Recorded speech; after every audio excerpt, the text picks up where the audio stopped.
Si vous avez votre Bible, je vais lire dans 1 Thessaloniciens, chapitre 5,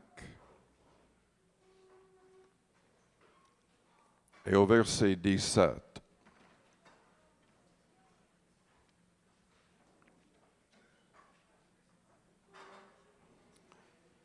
Commençons plutôt au verset 16. Soyez toujours joyeux, priez sans cesse. Rendez grâce en toutes choses, car c'est à votre égard la volonté de Dieu en Jésus-Christ. N'éteignez pas l'esprit. N'éteignez pas l'esprit. C'est surtout ce verset que je voudrais souligner. Vous savez, c'est une chose de recevoir. Aujourd'hui, il y avait des personnes qui ont commencé à parler en langue étant baptisées du Saint-Esprit.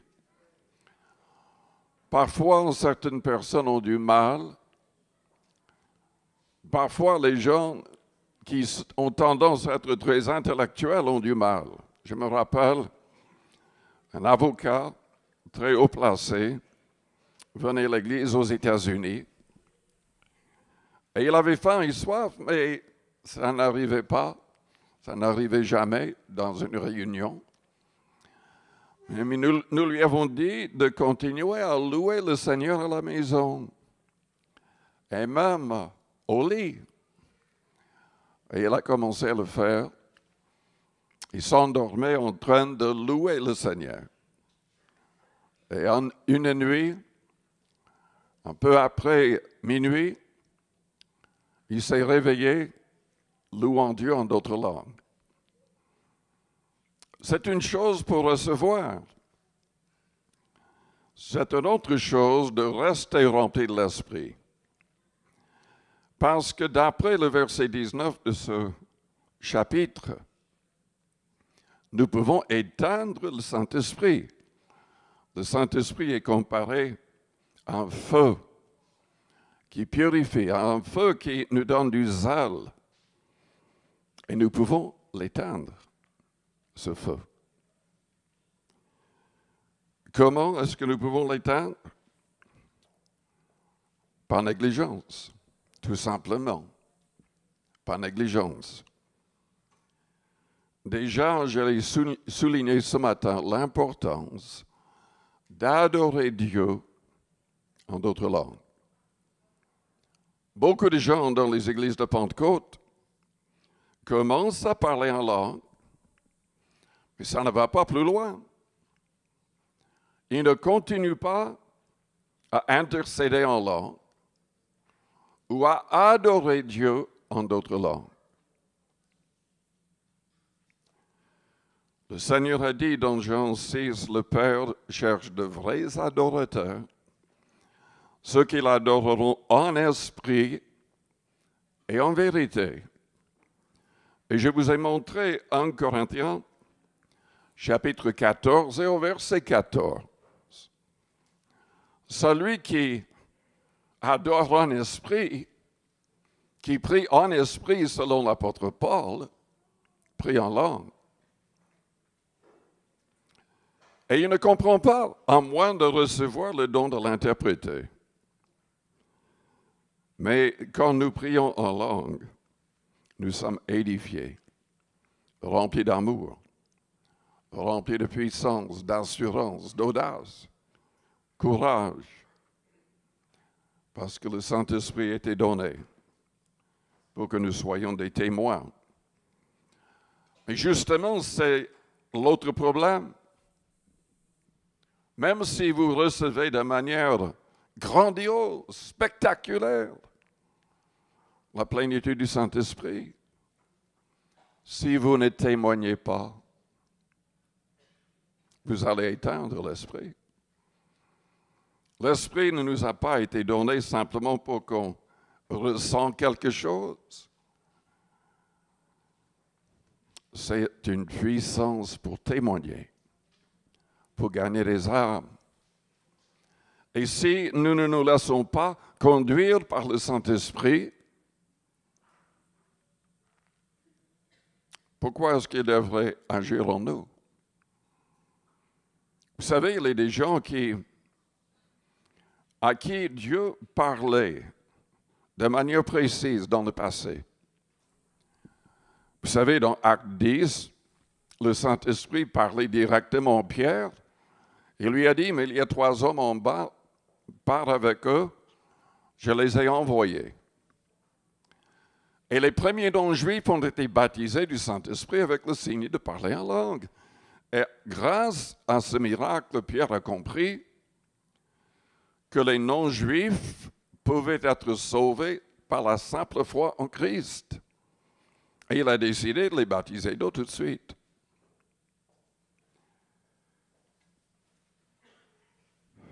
Le parler en langue est très, très important. Mais si Pierre n'avait pas écouté, si Pierre n'avait pas obéi, est-ce qu'on aurait une église aujourd'hui, des églises aujourd'hui, parmi les païens, les non-juifs? Et vous, le Saint-Esprit désire vous parler, vous conduire. Oui, je connais des gens. Dieu leur avait parlé. Ils ont désobéi.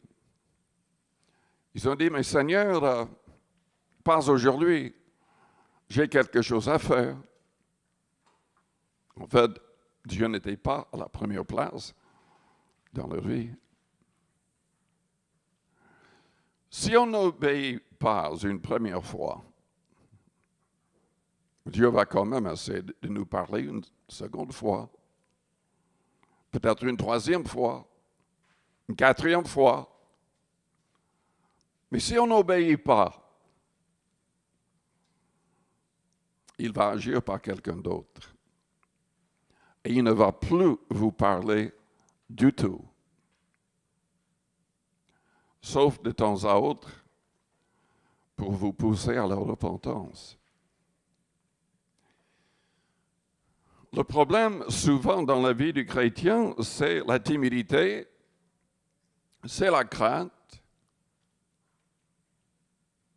ou parfois c'est simplement l'égoïsme. Quand nous devenons chrétiens, Jésus-Christ doit devenir vraiment notre Seigneur, notre Maître. Comme je l'ai dit ce matin, nous ne devrions plus vivre pour nous-mêmes.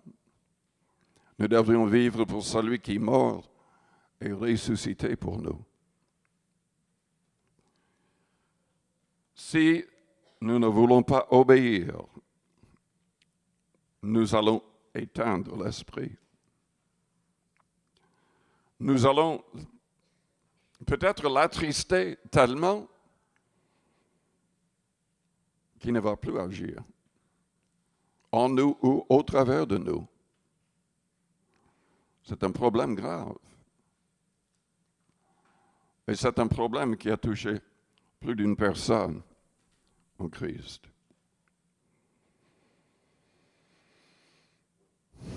Comment éteindre l'esprit? Rester à la maison, regarder la télé, oublier les réunions de l'Église.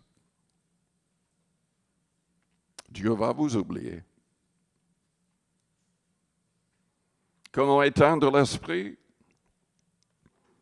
Vivre pour vous-même. Dites que l'Église n'a pas besoin que je sois là. Et pourtant, la Bible nous ordonne de veiller les uns sur les autres. Nos messages passent sur YouTube. Et il y a des endroits où c'est difficile de trouver une église. Il n'y a peut-être point d'église. Je sais que des personnes m'ont contacté de plusieurs pays dans le monde. Une personne en Indonésie. C'est principalement musulman là-bas. Et là où il est, il n'y a aucune église. Il m'a écrit en disant que c'est uniquement ce qu'il reçoit par nos messages. Mais il y a des endroits où il y a des églises. Et les gens suivent nos messages à la maison. C'est insuffisant. C'est insuffisant. Jésus-Christ est mort pour avoir une église. Non pas pour que les gens restent à la maison écoutant par radio ou par télé, par l'Internet. Jésus se manifeste où il y a des gens rassemblés en son nom. Et dans Hébreux chapitre 3, dans Hébreux chapitre 10, nous devons veiller les uns sur les autres. Nous devons nous exhorter les uns les autres chaque jour, aussi longtemps qu'on peut dire aujourd'hui, selon Paul. Nous devons veiller en étant fidèles aux réunions et même en ayant de plus en plus de réunions dans les derniers temps, sachant que Jésus pourrait revenir.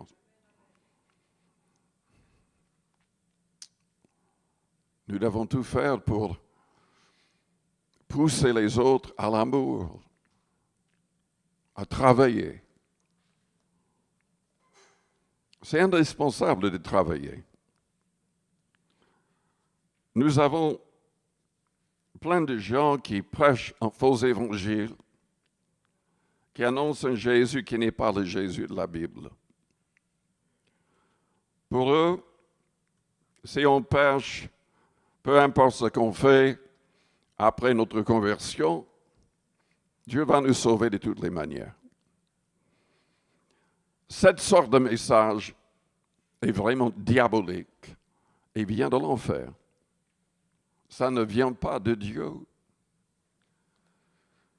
Il y a des gens qui disent, qui m'ont dit, mais vous prêchez le salut par les œuvres. Non, le salut n'est pas par les œuvres. Le salut est point et sans les œuvres. C'est-à-dire, si vous comprenez le sens, c'est Jésus qui nous transforme. Donc, le salut vient directement de lui.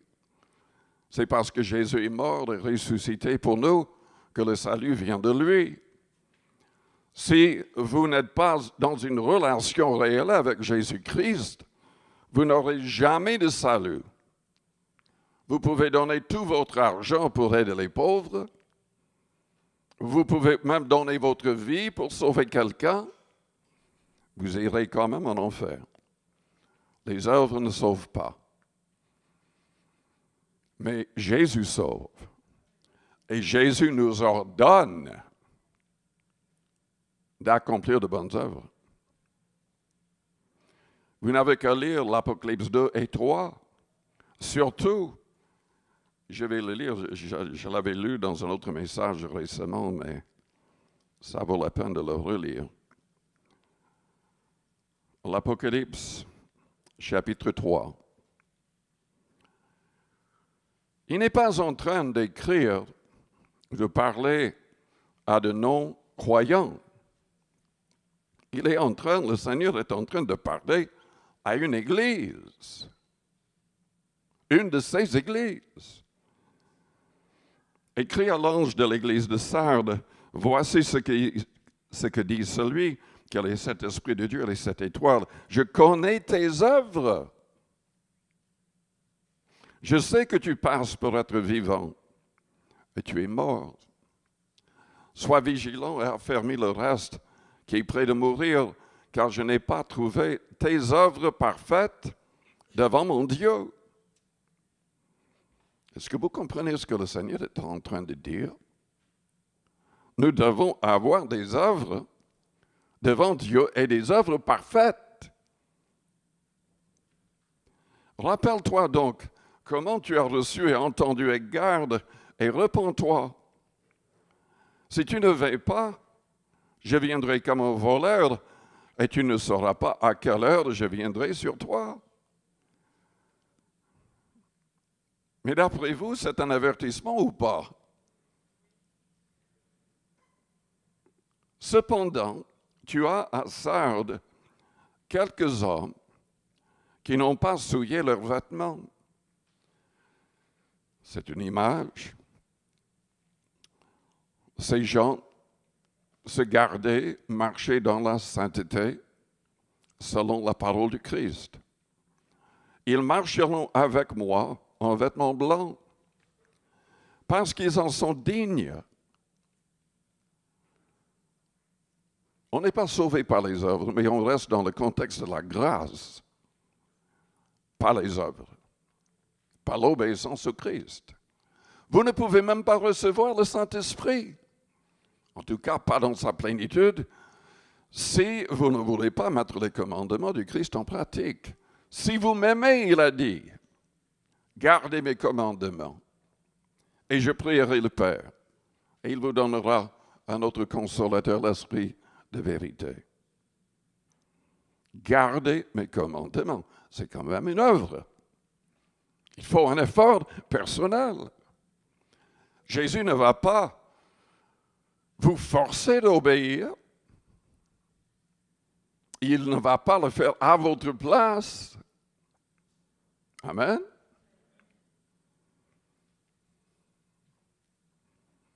Celui qui vaincra,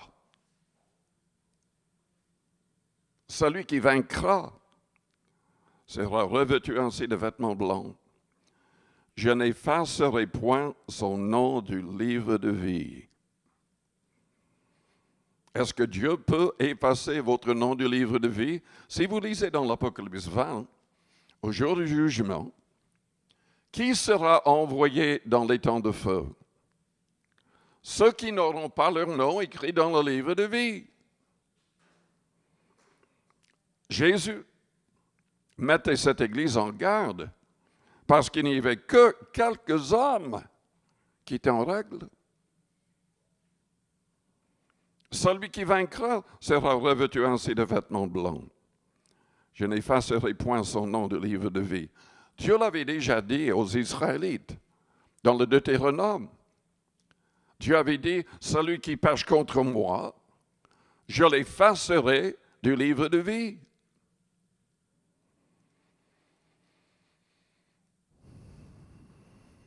Celui qui vaincra, je confesserai son nom devant mon Père et devant ses anges. Nous allons éteindre l'esprit par la désobéissance, par le refus d'agir. Jésus l'a dit dans Jean 15, nous devons porter du fruit ou nous serons retranchés.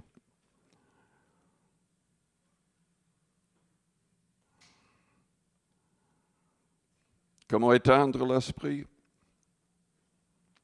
Il faut que je le dise plusieurs fois, en refusant de ne pas chercher les âmes, en refusant d'évangéliser. Il y a des gens qui se cachent même derrière la prière. Ils veulent toujours des réunions de prière. C'est bien de prier. C'est essentiel de prier. Mais ils ne font rien d'autre. Ils prient, Seigneur, envoie des ouvriers. Le Seigneur vous dit, mais vous avez un voisin, vous ne lui avez jamais parlé du Seigneur. Et vous priez, Seigneur, envoie quelqu'un.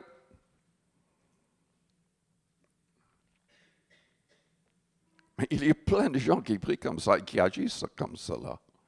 Dieu nous parle. Il veut, si il met quelqu'un sur votre cœur, c'est à vous d'aller voir cette personne. Ce n'est pas à vous simplement de prier, c'est à vous de parler et de permettre au Saint-Esprit de parler au travers de vous pour cette personne. Et si on ne le fait pas, si on continue à refuser d'obéir, nous allons éteindre l'esprit. J'ai commencé à lire dans Matthieu 24 tout à l'heure.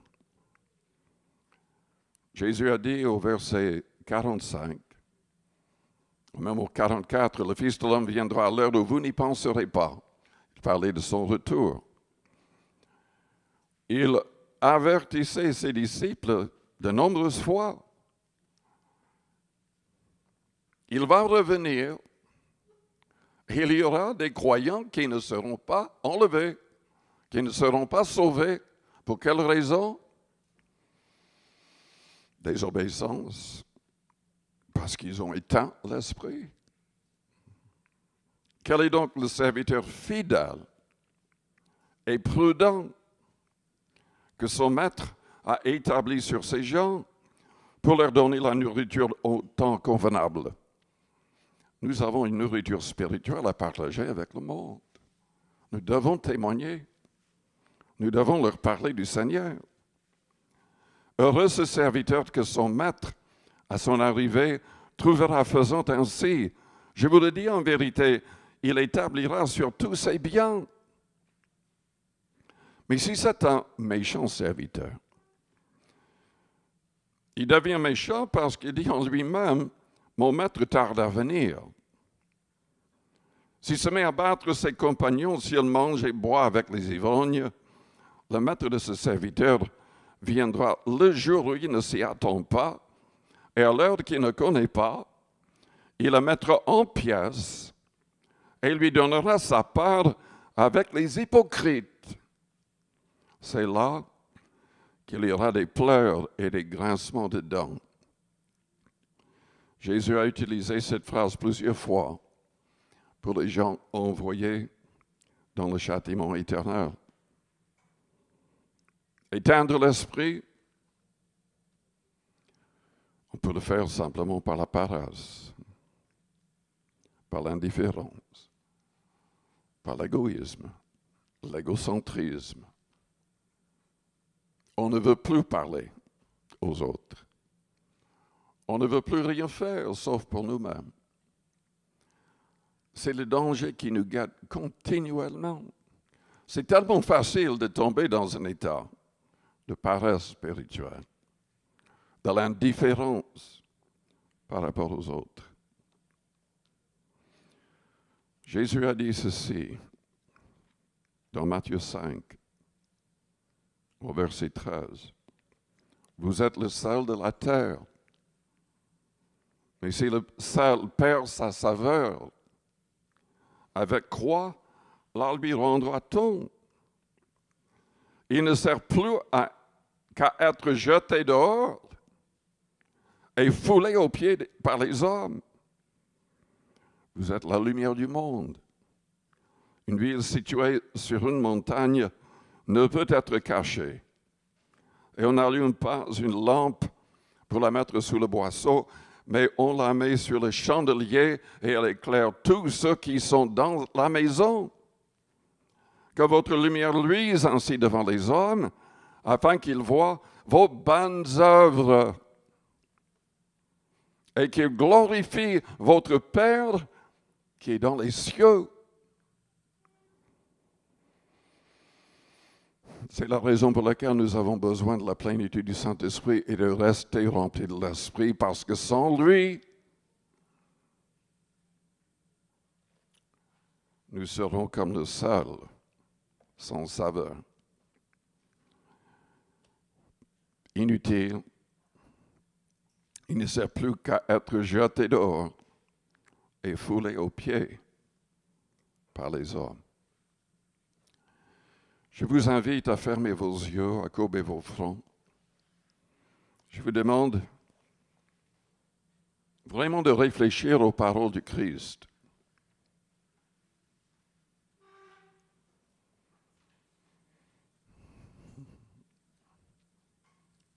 Il nous a fait grâce. Il nous donne son esprit.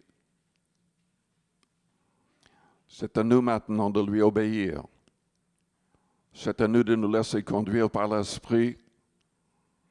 C'est à nous de porter du fruit. Le Seigneur veut faire des choses extraordinaires en nous et au travers de nous.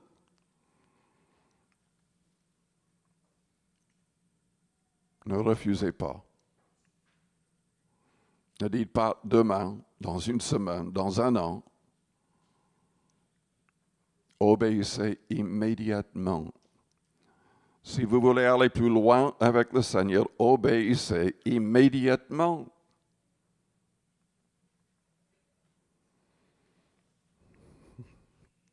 Peut-être que vous êtes là et vous avez besoin de prière parce que votre vie ne va pas spirituellement.